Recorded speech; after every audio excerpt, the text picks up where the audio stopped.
Boy oh boy, have the chickens come home to roost for Toyota. Once again, and I mean once again, they are in legal trouble. Their court cases just keep on increasing, one after another after another. What a huge waste of time for a company that continues, unfortunately, to lie to the public about the truth of electric cars. Hello, my friends. Welcome to the channel. I'm the Electric Viking. Great to see you. Thank you for tuning in. Thank you to all of you who have supported my wife's GoFundMe cancer campaign. Right now we're in Bangkok. She's getting treatments for her stage 4 colorectal cancer. And yeah, I'm here with the boys, Jack and Cal, but still making those videos. So thank you for watching and thank you for supporting the channel. Toyota could face a $50 million greenwashing fine after referrals to the consumer watchdog.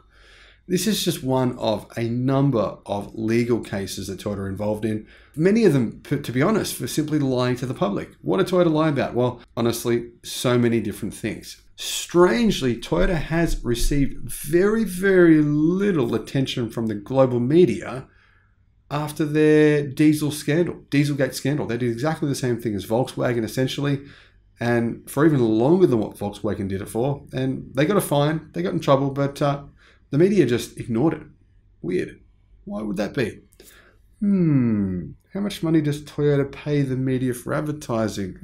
We're thinking about that one, isn't it? The Driven.io reports that car giant Toyota could face fines of up to $50 million after it was referred to the Australian Competition and Consumer Commission, the ACCC, for making misleading claims regarding the environmental performance of its vehicles and its net zero ambitions. I reported recently on the same kind of case going on in Europe, where it was said that hybrids and plug-in hybrids failed every single damn test they were put through, every single one, by enormous amounts. I mean, they were not within a million miles of their claims. None of them are. There is not a single plug-in hybrid in the world now that I am personally aware of that can actually hit its claims, its fuel efficiency claims, its CO2 claims. All of them are bogus. All of them. That's sad, but it's true. The 25-page complaint was filed by Greenpeace Australia and alleges the car company has been overstating its emissions, or understating its emissions, I should say, and clean transport efforts. They said, "We believe Toyota Motor Corporation's advertising is misleading Australian consumers by understating its car's emissions and overstating its commitment to clean transport. Toyota Motor Corporation makes claims in its advertising that give the false impression the company is leading the transition to clean cars. But the truth is Toyota is not leading the transition, but is acting globally to block the take-up of electric vehicles. All companies have a duty to tell the truth about their products. That standard must apply especially to a company like Toyota, which is Australia's largest and until now most trusted car maker." Hear that? Until now. There needs to be a level playing field so that consumers can make informed choices about how to use their purchases to protect the environment. Recently, I made a video on the CEO of Nissan saying that Toyota's claims for its cars, its fuel economy claims, are totally bogus and fake. I also made another video on Toyota and their efforts to unite the Japanese automotive industry against electric cars. Now, I should point out that the former CEO, who is now the president of Toyota, is also the president of the Japanese automotive industry. In other words, he has huge say over what Nissan, Mazda, Subaru, Suzuki, Isuzu, Honda, and Mitsubishi actually do. As you can see, the entire Japanese automotive industry is way behind when it comes to making EVs. Plus, then you've got Toyota saying things like, what did they say the other day? There's only enough lithium in the world to make every car have a 1 kilowatt hour battery. That's what they said.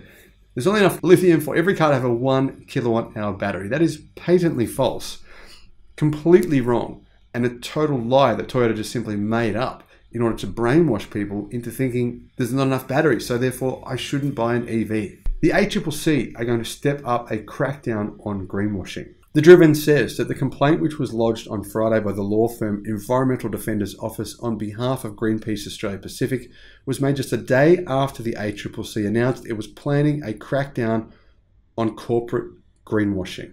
Last week, the ACCC released an analysis it had conducted on 247 businesses, showing that over half had promoted false claims about environmental credentials such as overstating climate action to developing their own certification schemes. In other words, just making up stuff as they go along.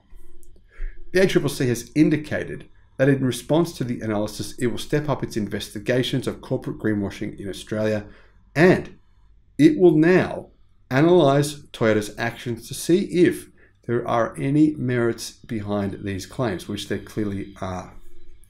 Toyota's record is now under scrutiny. Greenwashing is dangerous because it lulls customers into a false sense of security about the environment and in climate credentials of the products that they're purchasing. This means that greenwashing can significantly mislead and negatively skew the public discourse and hamper efforts to decarbonise the economy and avoid catastrophic climate change. Toyota, for one, has criticised Tesla on numerous occasions, saying that their strategy will not work. Electric cars are not the future. Toyota's solution is the future. And they try to paint it out as though having a hybrid or a plug-in hybrid is actually going to save the environment, because really there's almost no pollution coming from those cars. It's much better than having a small number of EVs and a huge number of gas-powered cars, as if that is the only alternative, when obviously anyone smart enough will know that that's a lie. But unfortunately, Toyota preach these messages enough to the general public, who by and large are not really all that educated, and the general public fall for this stuff.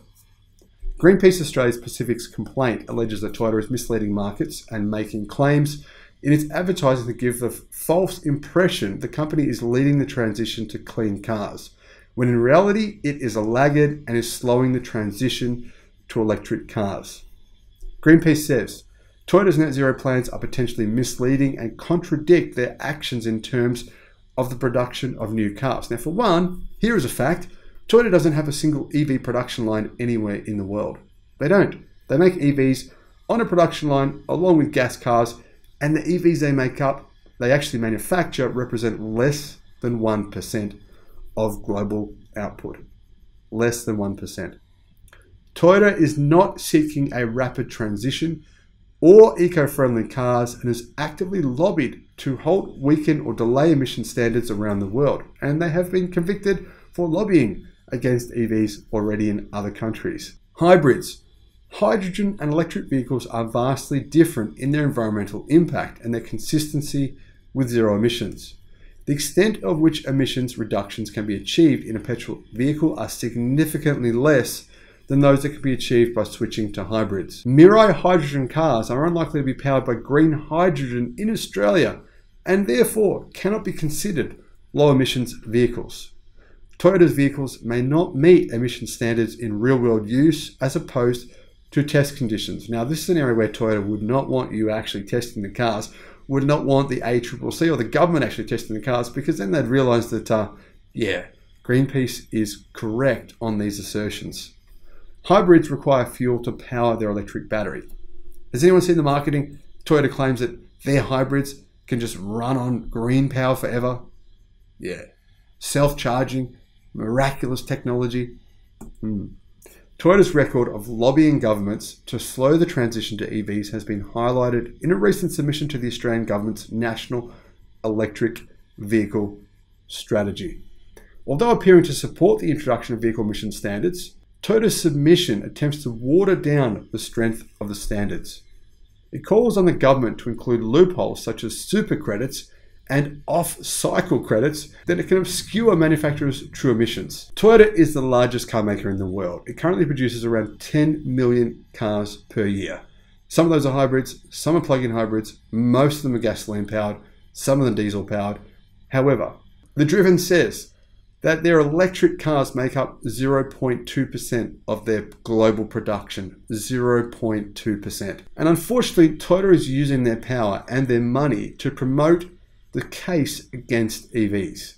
In January, activists in Europe hacked over 400 Toyota and BMW billboards calling for a complete ban on petrol and diesel car advertising. Now, to me, this is no different to banning cigarette advertising, right? We did that a long time ago. Why is it that we're allowed to continue advertising things that kill us? Really? Seriously? I mean, we now know that gasoline diesel powered cars kill millions of people every year. 3 times as many people as COVID put together every year. And yet we're still advertising them. I have to agree, that doesn't make sense. The automotive industry spends a huge amount of money advertising its highly polluting vehicles. In the US, the 10 biggest car companies, including Toyota, Volkswagen, General Motors, and Ford, spent US $12 billion on ads in 2021 alone. That's a lot of money. And that's a lot of power to control the media and potentially politicians as well. This makes the car industry one of the largest clients for television, radio, and newspaper companies, which may be why the mainstream media rarely reports on the terrible health and environmental impacts of petrol and diesel cars. This is a brilliant point here from The Driven. I have to say kudos to you guys for actually making this point. The mainstream media, I've been saying this now for a long time, they never report on the fact that millions of people are dying as a result of the emissions from these cars. Not only that, the other health effects, the cancer that it causes, the asthma, the incredible problems with inflammation in your body being caused by these vehicles, and yet the mainstream media is still advertising like they do no harm and will never actually promote the fact that the inverse is the case. If the ACCC finds that Toyota has misled Australians, it could ban specific ads as well as issuing fines to the company. Hopefully that's what they do. As you know, I'm very against Toyota the company. I believe that they're still doing everything they can to actively hurt the transition away from gasoline and diesel powered cars and to a better sustainable future. Let me know your thoughts in the comments, and thank you for watching.